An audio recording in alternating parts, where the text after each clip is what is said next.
2, 1.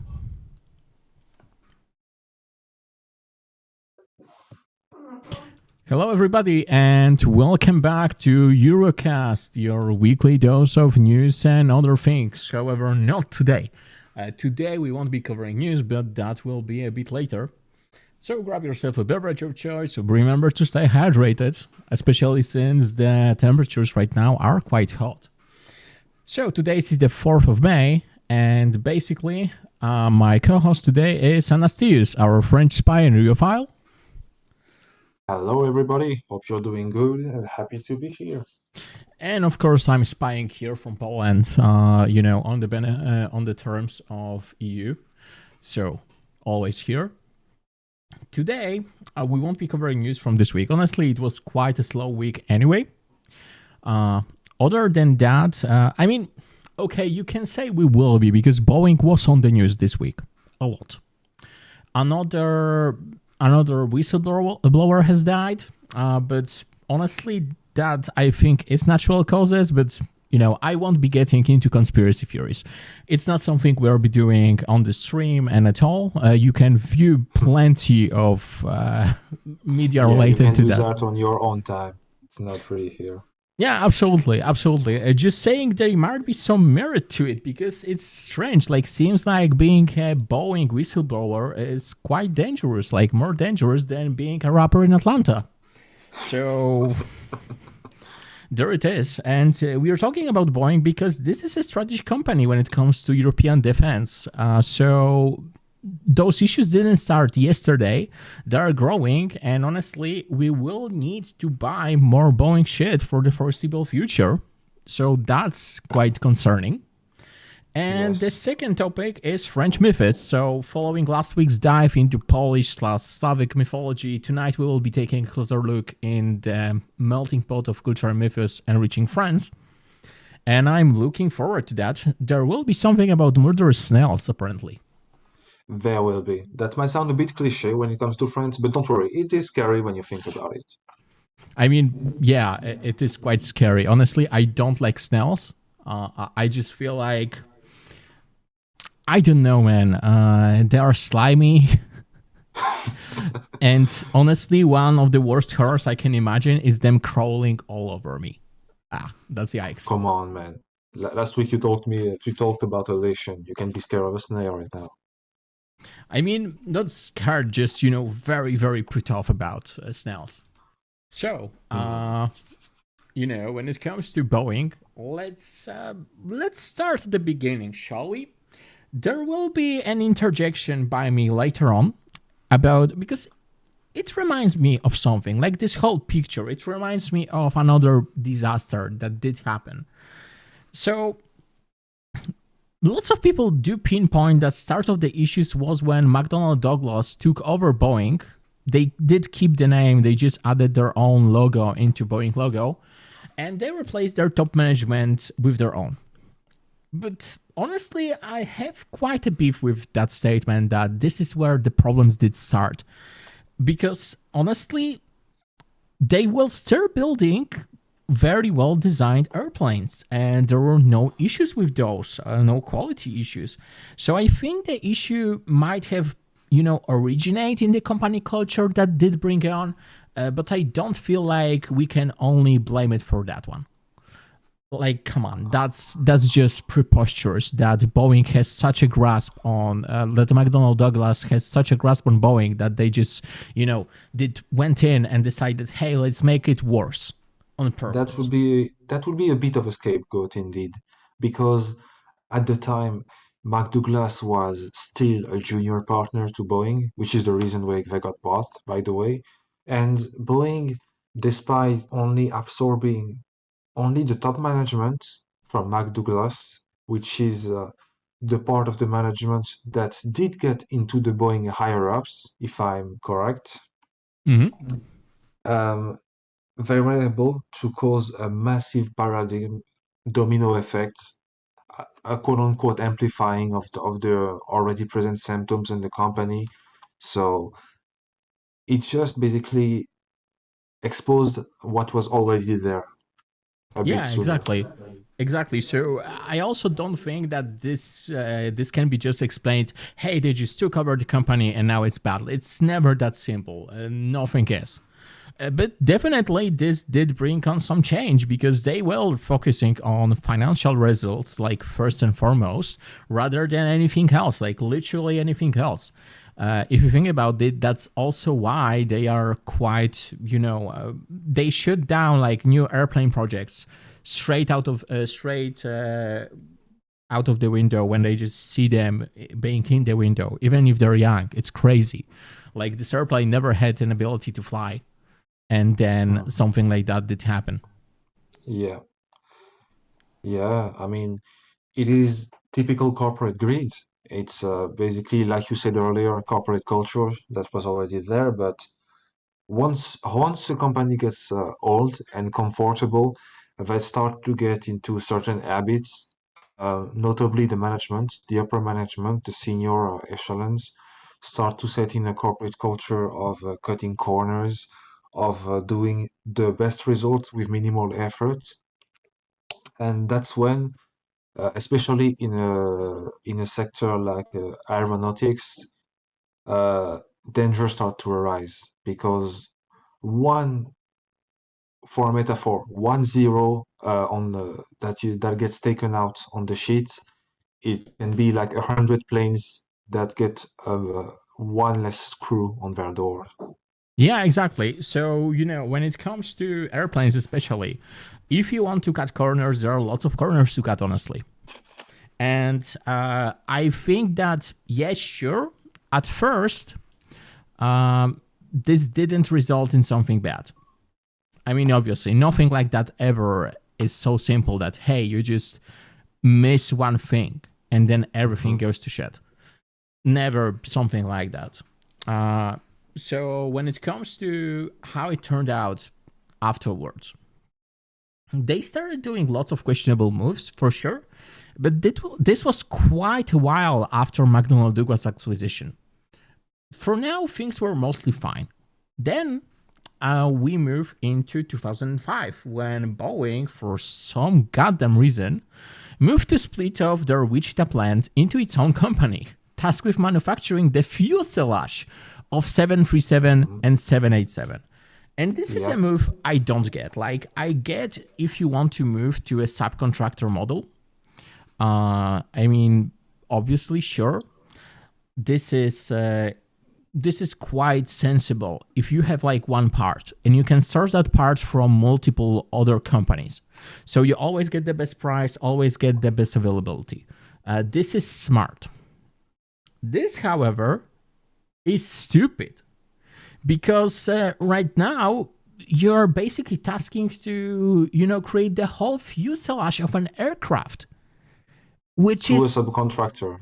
yeah, to a subcontractor, which is a separate company from you, and you never will be able to find out where they will cut their costs when they will try to do that. They are very motivated to do that after something like that. So when it comes to that move, yeah, just insane. And sure, let's just split up the part of company that was an integral part up until this point, and they just create, oh, it's just a whole fuselage. Sure, Mm. this started issues right away. Right away, there started to be so-called quality escapes. We will get to the larger quality escapes down the line. But at first, of course, this was basically the same plant, same people that did work there for years. So it was fine. But Yeah. currently, uh, when you have a subcontractor, the subcontractor has less money in the pot because, of course, Mhm. it works that way. So in 2020, for example, they cut a lot of jobs, a lot of their top positions, a lot of their best minds were just out the door. Mhm. And then you can see some issues that will start because Boeing could weather the storm, sure, but not Yep. Spirit Air Systems. So now they hired people who had basically no clue how to do those things, and lots of the senior people did just go to retirement. So there's no bringing them back or had to requalify to do something else. Which, trust me, they will find another work after doing something crucial like that. Yes, that's basically how you said it. There's a short, there's a shortage in workforce from the senior part, so you have to bring in less experienced people, and that's the most incriminating part is the delegation of the fuselage to spirits, basically, because not only, as you said, they have less money, they have less manpower than you, and you to hide behind a subcontractor's possible theoretical failures as to weather the storm. That's basically how to say this. That's incriminating behavior right off the start. Yeah, so when it comes to stuff like that, I wouldn't necessarily yet say this is like incriminating that they knew that this would result in that. I mean, they just had to cut their losses for their part. But that's the sort of thing that will happen to Boeing because Boeing, like, definitely did know that this is the risk. Because if you split the whole plant like that, then come on, like, you do lose the oversight. You do lose the ability to ensure everything is built correctly. You can generate as much documentation as you want, but if the people won't read that, Hmm. and that's the issue that I see. It's just insane to split something like that, like this up. So also there I, were another splits with Dreamliner. They just created this massive network of subcontractors for everything, and this caused so many issues due to lack of vertical integration because companies were just they needed to cut each other's price, and there were basically this was a race to bottom, hmm which never ends well if you're manufacturing airplane parts, because of course the better quality contractors just pulled out. hmm Like, come on, they produce good stuff. They don't need to sell it to Boeing. So It's this a is race to the exactly what happened. bottom. Yeah, Yeah, like race to the bottom, like lowest price, lowest quality. hmm And I believe that you can even point to more recent events, which I'm going to do like right away. Sure thing. Um, if I talk to you about the Alaska Airlines video of the part of the aircraft that blew out Oh, after I will making get an to that. I will get yeah, to that. Don't worry. Uh, I would so I just wanted to bring up the history of Boeing of cutting corners, basically. Um, if I bring up, for example, the Lion Air Flight 610 of Ethiopian Airlines and the 302, there have been some disturbing details that have been coming out from internal emails at Boeing. Notably, there's the cost cutting of the 737 MAX itself. There was, for example, a software fix, the MCAS, which is the Maneuvering Characteristics Augmentation Systems, yeah, they to first tried to apply a software fix for a hardware issue, by the way, because the yeah, issue is that they just had one low quality sensor monitoring the angle of attack, yeah, and there's no and fixing that in software.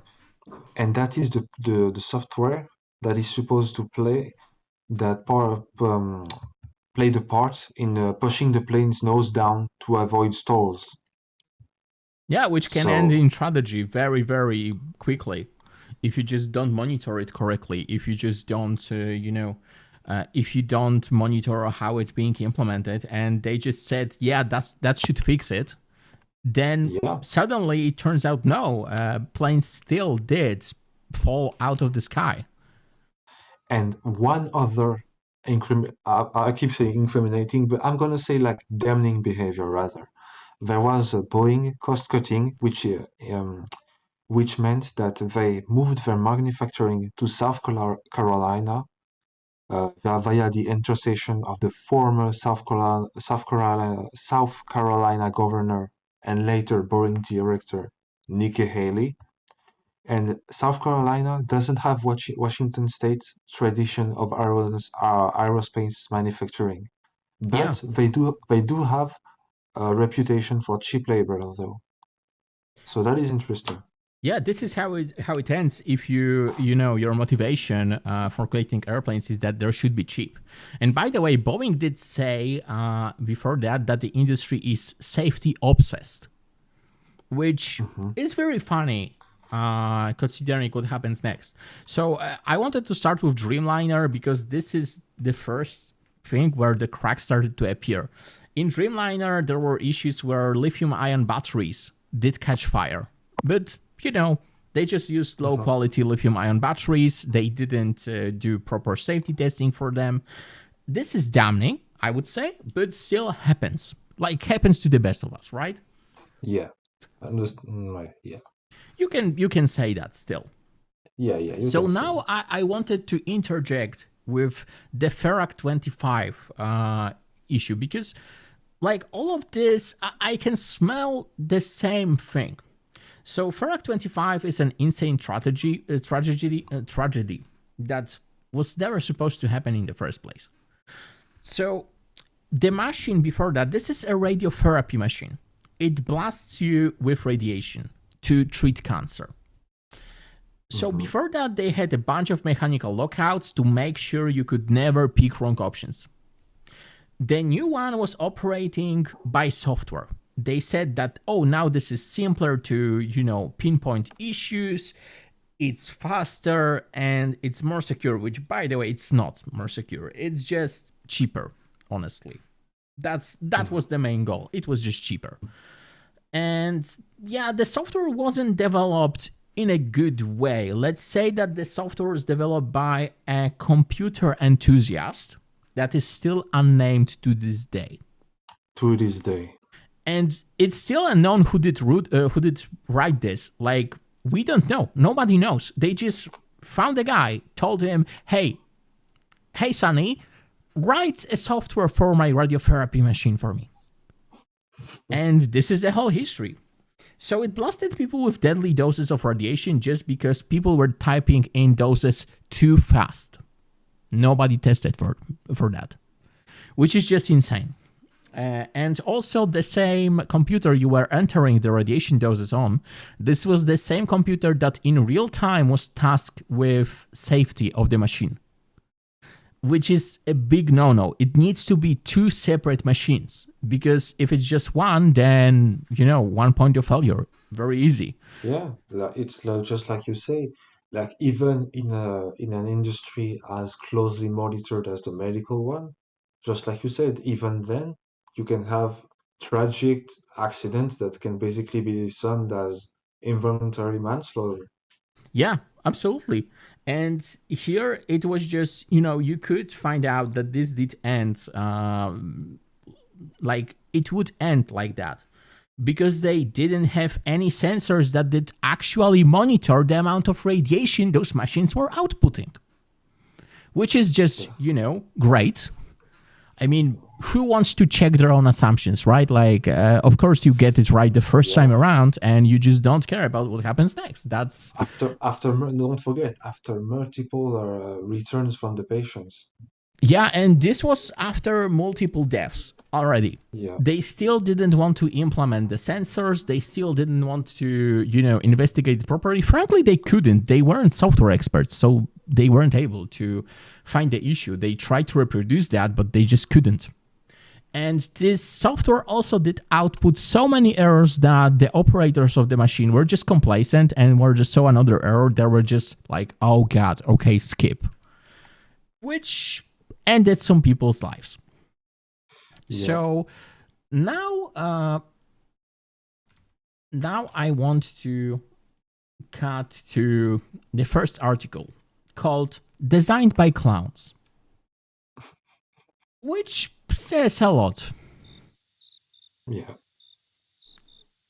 So when it comes to design by clowns, Boeing messages raise serious questions about 737 MAX. So, internal communication from 2017 show workers referring to the plane's piece per design, which is, just great. And basically, employees did boast of deceiving safety regulators. They were boasting?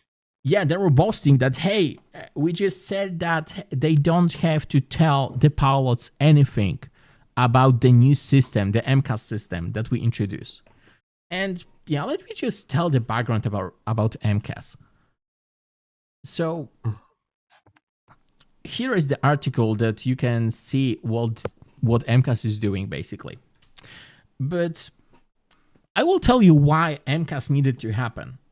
So when it comes to 737 MAX, it has bigger engines, and 737 engines are particularly close to the ground. So due to that, they needed to move them forward by quite a large amount, honestly, to fit the new engines, and they still needed to shrink them, by the way, by a bit to make it fit.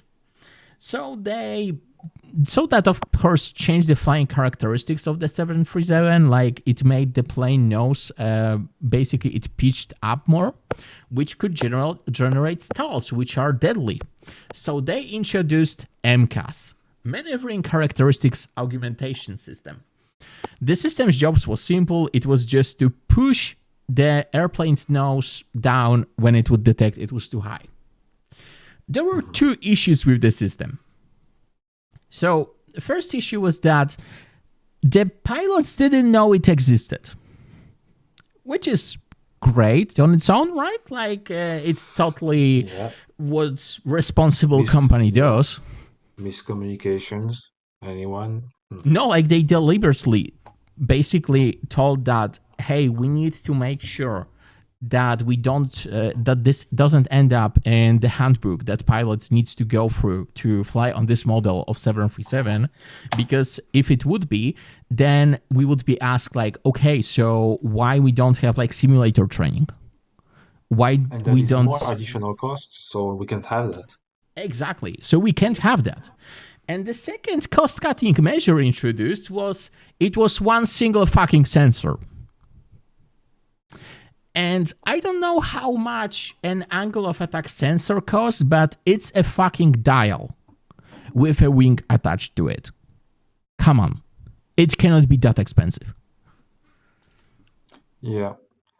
I've got, on the topic of the MCAS, I've got another example of Boeing directly cutting costs. Yep. Let me introduce it to you. So, if you are not aware already, Boeing took the decision of outsourcing the development of the 737 MAX MCAS software for contractors that were of Indian origin for as little as $9 per hour. So, first of all, why did they do this? But of course, it's Boeing, they need cheaper cost of production. But Yeah. also, they were trying to quote unquote court India because India is a big market and that's a lot of planes they can potentially sell. And basically, what ended up happening is that the steep drop of quality was felt and discovered eventually. Yeah, and by the And way, this is crazy that they didn't pay them more. Like, at least find experts, Like, there are experts in India. there are, but But they they're a sure as bit. hell don't work for $9 an hour. That is exactly this. Exactly. It's a universal standard. I mean, you can go as low as you want, but people are not going to be willing to be scammed. Exactly. So then you get the bottom of the bar developers for that. Like, Which honestly, I sincerely believe that if AI labor was available, Boeing would have gone for it already. absolutely, I mean, Yeah. they are probably researching it right now when we speak. Yeah, I'm they're sure already, of it. yeah, they're putting more money into the AI development than in the formation of the pilots, probably. Yeah, so there were more issues with 737 because they eventually fixed MCAS, right? Like they installed another sensor on every plane. It was a massive recall of every airplane. So I'm not sure if saving on those developers or not putting the sensor in the first place was a good financial decision, because a recall is way more expensive because you need to pay for those to those airlines that they cannot use their aircraft, right? They Yeah. need compensation for that, and that compensation isn't cheap. So Mm-hmm. in late 2023, I mean, everybody knows about that by now, there was a flight where a plug door blowout occurred. And honestly, nobody died. That's the best thing I can say about that. And that nobody died, it was just the matter that nobody was sitting in the seat right next to that plug door, because if they were, they would be thrown out of the airplane. Yeah. Yeah. Pure unadulterated luck. And meanwhile, Boeing just went out to everybody and said, oh, so this issue was, that was Spirit Air Systems part. This was just a quality escape from their factory. So, nothing to see, like everything is great. That means it wasn't a big deal at all, and people just going crazy over nothing. Like, Boeing is still great, because it's the Spirit Air Systems responsibility of delivering a functioning fucking plane Hmm. that doesn't blow out during the flight, like it's their responsibility, like 100%, not Boeing. I mean, Absolutely. of course, like it's how it works. If I construct something, I said that, hey, this is this is basically, a great thing. You can rely that it will work correctly and nobody will die doing using it, and somebody dies. And I'm saying like, hey, my cousin that I paid in gummy bears did this wrong, so it's not my fault. That helps a lot. And let's go into exceptions because like this January, Boeing did withdraw the bid for safety exemption for Boeing 737 Max. And what was that exemption for? Let me tell you. So it involved an anti-ice system that could overheat and cause the engine nacelle. So this is basically part of, the front of the engine to break apart. It could be aspirated by the engine then, which could cause lots of issues. So this could also generate fuselage penetrating debris, which could endanger passengers in the window seats behind the wing. So, like, great, shrapnel flying at me. And yeah, basically, they wanted a time-limited exemption for that. That's, we will just fix that later. No worries. Yeah. No And worries. the current engineering solution that they found, it's apparently the best one, is a post-it note in the cockpit that says, don't run it longer than 5 minutes. Which is just, that's, when you have a great company there with unique attitude to solving problems. Just a note. Yeah, just a post-it note, because you need that 8 anti-ice system to fly that plane safely, so they cannot just disable it. Hmm. I mean, honestly, if not for that, it was needed for safety, they would probably just cut out that system completely. Yeah. If I could do the bare minimum, I would do it. Yeah, but now it's just a post-it note, and I'm sure that just start a timer on your iPhone. Oh wait, you can't because pilots Yeah. cannot use phones.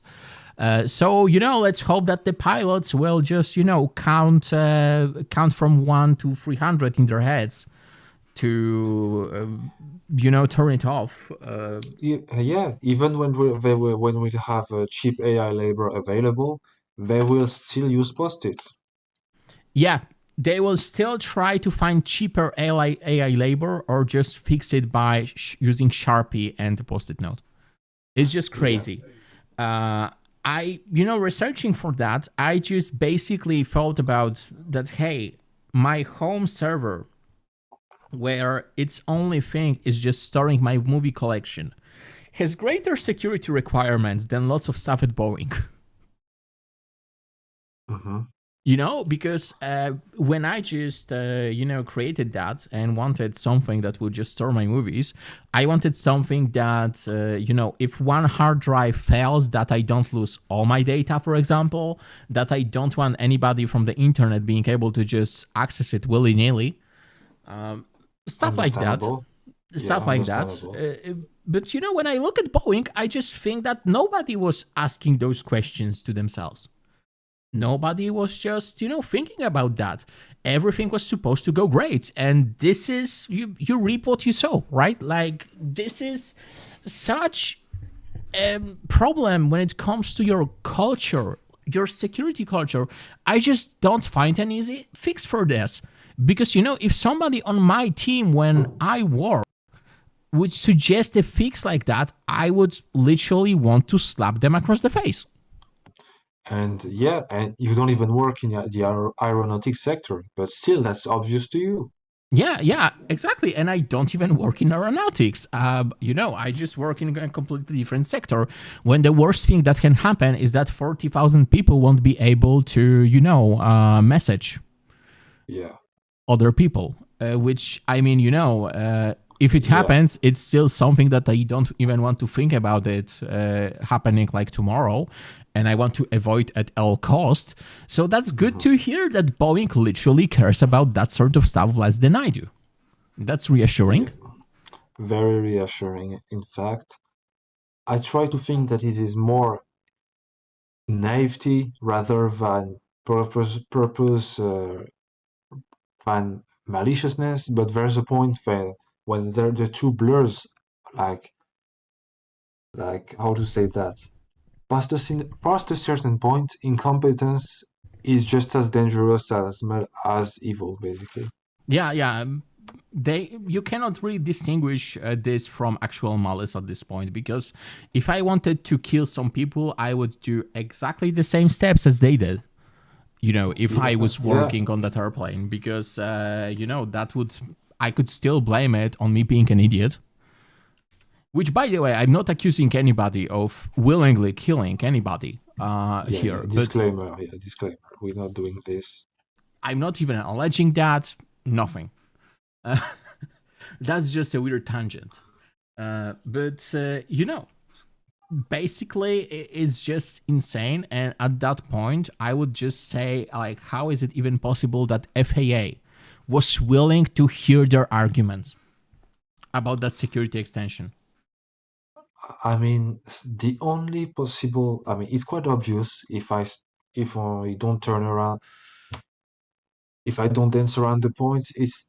I would say that similar deals, or at least not exactly similar, but things of that nature of backroom deals have happened in the past, enough that it became the norm at one point, and it was just supposed to be another day in the office when they came at the FAA door. Yeah, so when it comes to that, like, definitely this is how it starts. There's just, okay, we need your help with this one little thing to be competitive. Yeah, do it for the country, do it for the, yeah, so this type of stuff. Yeah, and at this point, I will just say that this is very, very dangerous. Um, and by the way, we are pivoting to French mythos right now. Hmm. Yep, we can do that. Absolutely. I'm just grabbing the snail thing. Yep. It looks quite horrifying now that I'm looking at it again. Yeah, actually, it does when you compare it to the size of a human. Yeah, quite a bit. So, I'm going to be talking about French mythos, French mythology, mostly. Mostly from my region of France, from my part of France, but also from a bit of northern France. If you got any question, Martin, you can ask me any, Sure frankly. thing. So yeah, I'm gonna start by two. Which one do you want me to start with? Tell me. You know what? I will start by showing the map, I think. Yeah. The map of France with everything. Hmm. Let me just switch Yeah. to that. Do Yep.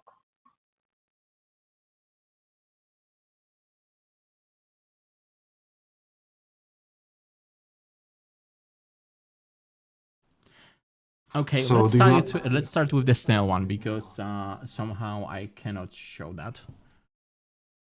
Okay, okay. So I'll be starting with the snail. Let's talk about it. So the snail.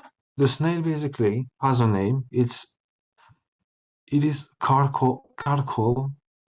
It's a Basque Spanish pronunciation from southern France, so I may or may not be butchering the name. My compatriots will have to correct me on that, but okay.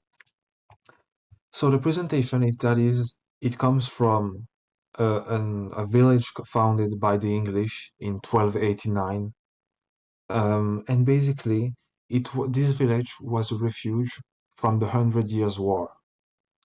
And basically, over time, this village developed. It became a flourishing maritime settlement that received a lot of traders. But there is a legend. A legend. The legend says that the place which offers protection, the village, also basically is hosting a creature which is the Karkol, which is a snail, a gigantic snail, a gigantic snail that is slimy as well as furry as The best well. combo. Yeah, the it's difficult to imagine, but it's better not to. Um, and basically, it would basically eat people that wander too close. At night, it would come out of its cave and hunt people, and it would be really difficult to differentiate it from a regular rock because if you look at the carapace from the point of view of a regular person in the dark at night, you may be mistaking it for a regular rock. But what happens is that you wander too close and vram, the tentacle sprouts out, you get grabbed, and you get I think yanked it's right. better shown on the map, which, by the way, I was able to open right now. Yeah, it looks horrifying, especially since it has teeth. It does have teeth. The best way to describe it to people who may not see the map is you know the scene in the King of the Skull Island movies, King Kong, when they're in the ravine and all Yeah, the yeah. insects comes out. There's a guy that is grabbed by leeches. Yeah, basically it's that guy. Yeah, but Okay. imagine this. It does like suck out your blood or something like that, or just eats you whole. It basically straight up grabs you, yank you off into its carapace, and eats you there, as Okay. to not make any noise and continue to lure more and more potential victims. Okay. Yeah, I imagine it's quite painful, but I wouldn't bet on it. I would bet on it a little. I knew you had something about snails though. Like even before you started, I knew that there is something like this was coming up because there's usually this trope that the food you eat will eat you as the food. Yeah, that's a very that's a very recurrent theme indeed, which is funny because we do eat snail. In fact, I mean, I say we personally. I do not. I do not personally. But okay, so that is the cargo. So I could follow with another one, which is the Kamba Cruiser. Yeah, If you that's just a have leg. now, hey, that's what they all say. That's what everybody says. But basically, it's a fantastic creature, obviously, which is a leg that that has an eye, and that comes at night to grab and eat the how to say that, the careless people. It resides primarily in the south of France near the Mediterranean seas. And if you look closely, it does have wings as well. Okay, so those are wings. It just looks like hair on this It map. does. It does look like wings. But one very interesting origin of this thing is that basically it comes from the severed limbs of people who didn't respect their bodies. It's basically the idea that if you don't treat your body well and you don't take care of yourself, then it will turn against you. It will become as much your own enemy as the people who wish you harm, basically. Okay, And so that is, it eats people at night and very painfully, as I imagine.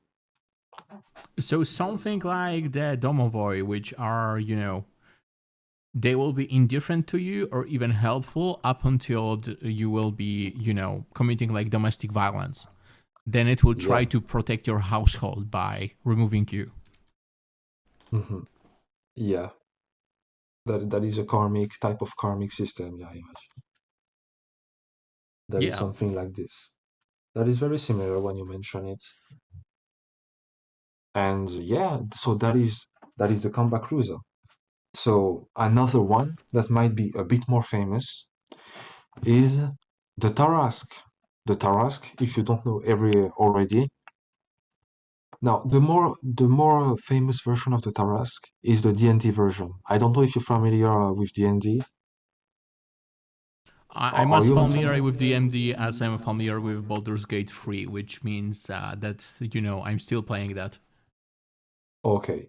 So basically, the Tarask in D&D is basically the most powerful monster of the manual. It's immune to magic, it's immune to physical damage, blah blah blah. It looks like a generic dinosaur, frankly, and it doesn't do justice to the actual legend. So let me tell you about the actual legend. In the legend, the Tarask is a creature with lion's leg, the carapace of a tortoise, and the tail of a snake. It also has the face of an old man with a lion's mane and very, very sharp teeth. Okay. It it is quite unclear, personally, as to how big it is in the depictions, but roughly, I'd say a safe estimate would be, let's say, elephant sized, African elephant sized. Okay, So so yeah, very big. very big indeed. And in the legend, it's resided near a church in which it ate people. Very classic monster stuff. It ate people. It ate the passerbys. It was ravaging the countryside. It was a well-known beast. But the part of the legend that was the very most interesting is how it died. Basically, are you familiar with the death of the Tarask, the myth? Nope. So basically, in the legend, it was slain by a Christian saint, whose name was Saint. Let me remember the name. Um, to, to, to, the name. I know something similar in Armenia. There is this Christian saint that is famous for killing dragons. That's why he was a Mhm. saint. Because he killed Yeah, dragons, and you cannot beef with that. yeah, Saint Martha, Marthe, Saint Marthe did. Yeah. So basically, the saint, the woman in question, fought the Tarask, and funnily enough, that is very funny. I believe in the legend, uh, converted it to Christianity. It's So, quite hard to convert a beast to Christianity, so I will give him that, like, yeah, yeah, respect. in the legend, literally. She beat it into submission and walked it around in a leash in front of the church for all the villagers to see. And yeah, that's Talk about humiliation ritual. yeah. I wouldn't come back from this personally, but yeah, that is very very brutal. But hey, that is very based. Um, on the more creepier side, I've got another one, which may be a bit scarier. So it is called the Egg Goblin. It's called the Egg Goblin, and it resides in the south of France. No, not in the south, but rather in the north. Think near the English Channel. And basically, it is a gigantic horse. It looks like a regular white horse, you see. It resides outside cities, outside settlements.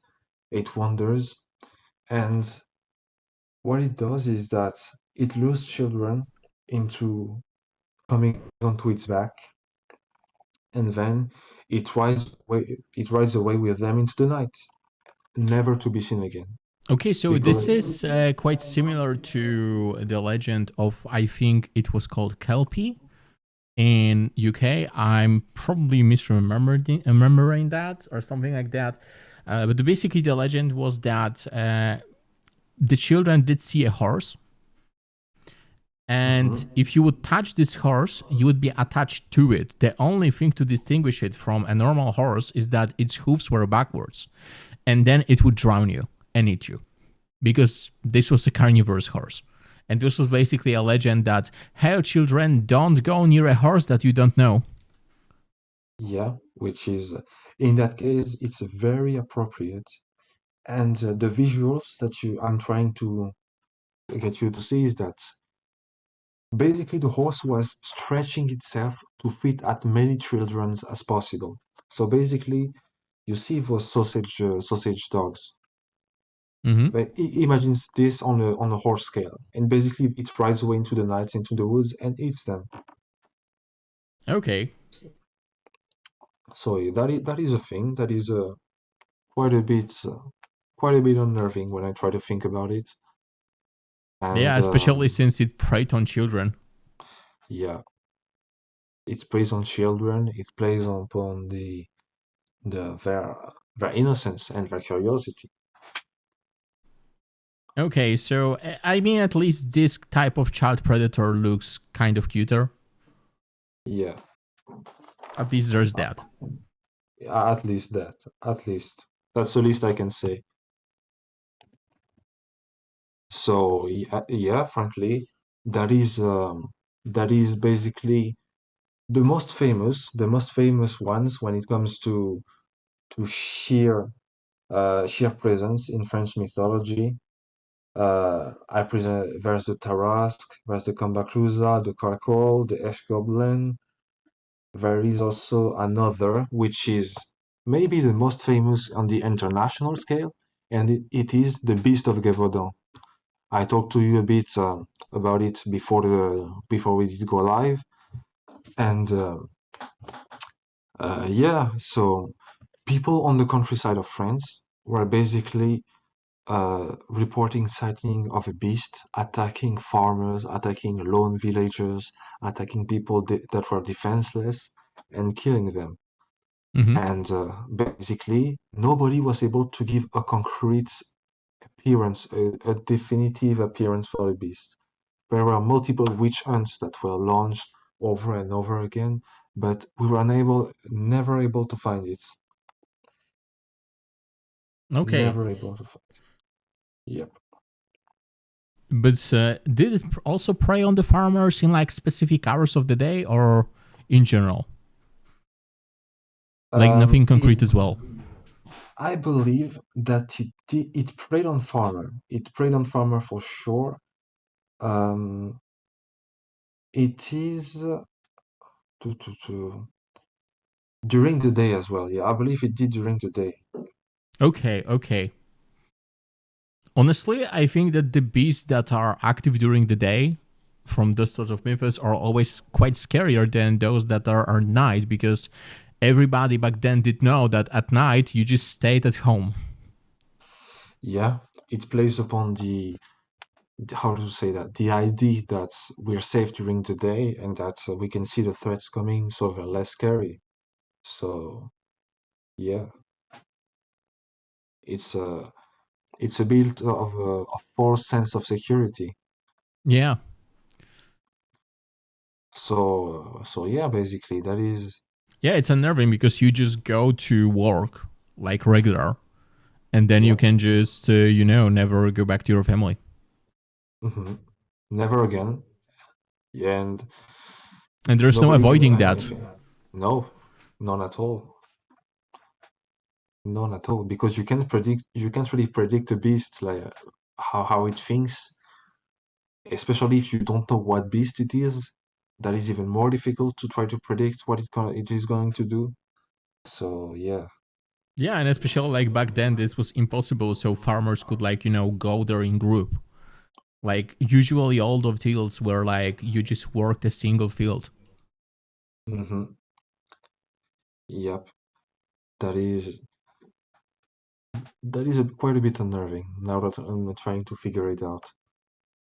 But yeah, that is another beast of France. Hey, also that when it hits during the day, that means it's just not afraid of humans at all.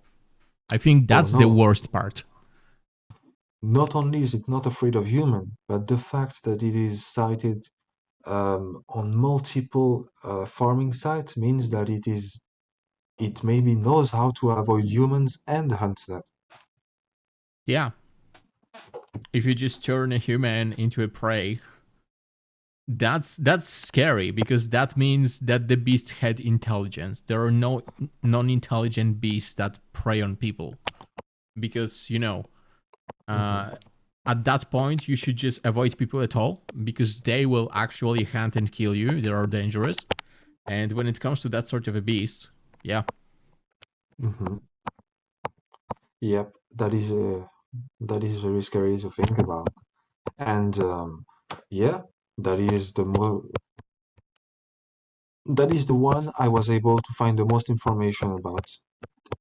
There are others that I could talk to you about. Like if you're looking at any at the map, is there anyone that catches your eye, Martin? Yeah, I would say that the Dufon. The phone, where is it? It's that owl The owl. Oh, with near the sword. Italy. Yeah. Yeah. This one I didn't research. I'm gonna say I mostly focused on the south on the south of France, but I mean I can do it now. Okay, let's grab something else then. I just thought that this is interesting because it's an owl. Owls are Yeah. usually not considered that dangerous, which, by the way, that's wrong. Owls are way more dangerous than you think. They actually do kill people, and they have confirmed kill counts against humans, especially since They do. yeah, yeah. There was a case I remember in which a totally unexplained murder. A woman was just found out, like basically with her head was scratched and bitten by something sharp, Yeah. and she was at the bottom of the stairs. And afterwards, everybody just went Mm-hmm. like, okay, there are owls here, so probably an owl did go into her home, Mm-hmm. and then it tried to sleep at the top of the stairs, and when she entered, when she was at the top of the stairs, the owl just lunged at her, and just that's why she Oh got my those God. scrapes, and then she just did fall down Yeah, I can understand how that is scary. Like on the night like this, right on. Yeah, yeah. You during the wouldn't day. expect. And and basically this was quite like head turning because there were no screams. None There at were all. neighbors around working their gardens. She just went home and never went from her home again, Mm-hmm. and then she was Mm-hmm. found dead. And due to the marks on her head, like there was assumed foul play involved. And turns out that foul play was probably an owl. So yeah, lots of things like that when it comes to animals that are just not worrying you at all. Turns out, yeah, this is something you should be worried even more than humans sometimes, because you will notice a human entering your home. Yeah, yeah, absolutely. And I found a bit more information for you about the owl in question, the Dufon. So basically, it's an avian creature that is inspired by owls, unsurprisingly, and it basically pinches on young women and causes mischief and mayhem in small settlements. Um, it is the size of basically, if I'm looking at the image, it's the size of a regular owl with Mm-hmm. think of a dagger basically. That it is how holding. Wait, how is it holding the dagger? Yeah, Oh yeah, that's also wait, that also gives you something like how it's holding the dagger. yeah. I just said it holds a dagger, but like it's standing on its two legs. Like how is it? Oh yeah, there's a third hand coming out of its chest. Oh yeah. Okay. And by the way, you also sent La Kame Cruza. I probably did butcher that. La Cruza. Oh yeah, that's basically the name for the leg with the eye, basically. Okay, The, okay. Wait a second. Uh, so I will show that because that's scary. oh, you think so? Yeah, like that's actually scary looking with the owl eyes. With the wings that now Yeah, they yeah, look yeah. like wings, with an additional eye at the knee joint and those daggers. Hmm. I mean, Yeah, yeah. close, but they're sharp as daggers. I'm sure of that. Oh yeah, they are. They absolutely are. And on the size, yeah, it's the size of a leg, basically. And yeah, I thought that you were basically you had already seen the image, so I thought you didn't find it scary at first. So I was surprised Yeah, when you yeah, said it because I was was scary. looking at the map version of it, Oh yeah, which the yeah, map it's quite version different. looks, yeah, with that bone sticking out. It looks quite funny. Yeah, it does quite indeed. If I would But see that, especially with that strange human torso at the top and then the wings, I would shit myself. seriously, at this point, Yeah, I mean, what the hell is that? Is this a bird, a human? personally, at first I would think I was on drugs. At first, that's what I would think. Then, if it comes a bit too close, I may shoot myself. I would say that. Yeah, I mean, when it comes to being on drugs, that's usually easy. You just ask yourself if you're on drugs, then answer is probably no. Yeah. If I was on drugs, I would still shit myself because, like, what the hell did I take? Yep. There's another image you I sent you. Yeah, Yeah. so Yeah. If I, basically, that image is way more scary. it is indeed. It is. And If. since speaking of people that are interested in Ferrac 25 from the Mhm. Boeing part,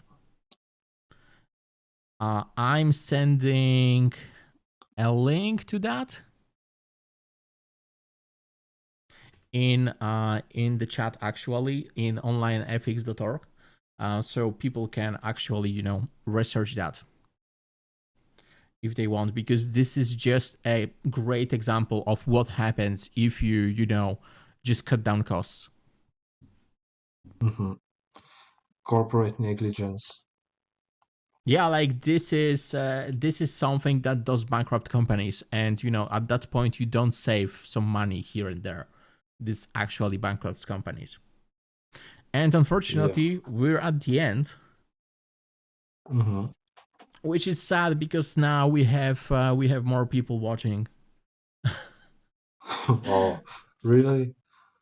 Yeah, but Uh, overall, I think the Boeing part will be also cut into its own video, as mhm. I think it's quite important as well. Like the same thing as with Russian spying, which, by the way, people, uh, definitely check out our videos that we do start to post.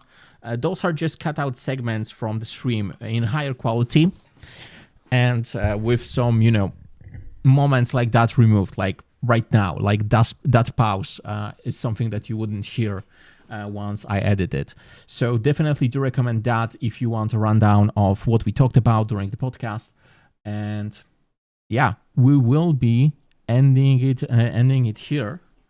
And yeah, when it comes to stuff, because there's like comments that are this is interesting. We definitely do want to cover more European myths because, like, for us, the American ones are boring. All those creatures want to kill you in one way or the other, and you're just in wrong place at the wrong time. Which, by the way, I do still. This is very interesting. I watch the Lore Lodge myself, and Mhm. there are some parts where they travel to somewhere when just somebody vanished, and Yeah. they had like other people like less than 100 meters from this guy. No screams, Mhm. no nothing. The guy just vanished. And at this point, you're like, okay, something supernatural must have like catched him, because there is just almost no other explanation for that. Yeah. Yeah, yeah. When it comes to European mythos as well, that are good, there's the movie The Ritual. Are you familiar with it? Yeah, yeah, I am. Yeah, yeah. That is a great movie about European mythos. That was the one that they did end up in, like forest in Sweden or Finland. Yep. Okay, this one. Yeah, yeah, I do Yeah. remember it. It was one of the best horror movies I did watch, honestly. Yeah, it was like the beast, I don't remember the name. It was really scary. It was. And by the way, guys, if you're up to it, I'm happy to cover some true crime as well, like from my region, as I think lots of Polish true crime is kind of locked, like geographically, because of the language barrier. And I Mhm. think those are very interesting mysteries. So definitely there will be more regarding that. If you guys are interested in that, because sure as hell I'm very happy to cover it, which, by the way, like, full disclosure, I will be also launching my channel quite soon. But here, I feel like podcast is a better place to maybe experiment a bit. You know what I mean? Because during a podcast you can just you have to do something every week, so you are quite free to experiment with a formula. Yep. And when it comes to the subject of Europe, you have such a vast path to explore that it leaves you with a lot of freedom. Yeah, especially since that's also cool that we don't have a topic like locked in for this podcast. Like, sure, we try to cover news, we try to cover important geopolitical things, but also we have fun here, right? Yeah. So Yep. yeah, definitely, guys, you will hear about our new experiments. There will be some videos coming. Like, honestly, I plan to basically create a video when it comes to the Polish methods, because it was already on the podcast, and I want to create something with higher production quality, let's say that. Something that's not live, and that we can actually experiment with editing, stuff like that, because right now it's just quite raw, which I think is also endearing, honestly. I also watch lots of videos with quite low production value. The content is that counts usually. But still, like, I would just love for it to be the video that I can point my international friends to when I say something about Polish myths. Yeah, that would be really good. That the best possibility, I think, would be to have it as a reference for European myths and culture reference in general. Yeah, I'm sure we will try to build an encyclopedia out of that, like video, because like I'm one of the guys that just loves to play like an hour, 2 hours long video about some paranormal stuff or like a true crime case, and just fall asleep to that. Like this is never like quite something that gets me asleep faster than scary stories. Hmm. I can absolutely see that. I'm not too much of a thriller investigation type of guy, but I can see it appeals to you. Yeah, I mean, like usually I don't think this would be called like a thriller. There is no thrill in it. This is actually discussion of the case. Like, Oh, okay. the boring stuff, which by the way is still very interesting. I will send you some links so you can see what I mean. I want to try doing that like that's on my own. Because by the way, like for example, here in Wrocław, we have a case where a guy just straight up did write a book about the perfect murder, and he did commit it in my city. The guy is behind bars in my city as well. I could probably try to get an interview with him. Yeah, that would be really interesting. Really interesting indeed. I mean, the interview part, I'm not counting on it because, his defense is still basically like, I didn't do it. It's just a big misunderstanding type of shit. Yeah. And I mean, this is probably like why he wouldn't want to speak with me, but, I can shoot a shot.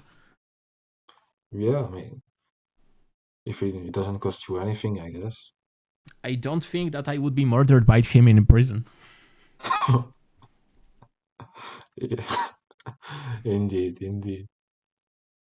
especially since he says that he isn't a murderer. So, that would be putting a wrench into your own defense quite a bit.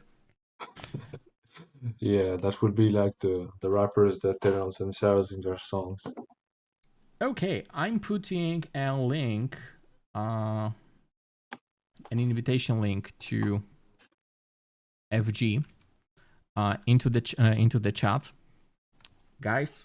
We welcome you there, and we will be in the voice chat for an after party. So see you guys there, and see you next week. See you next week.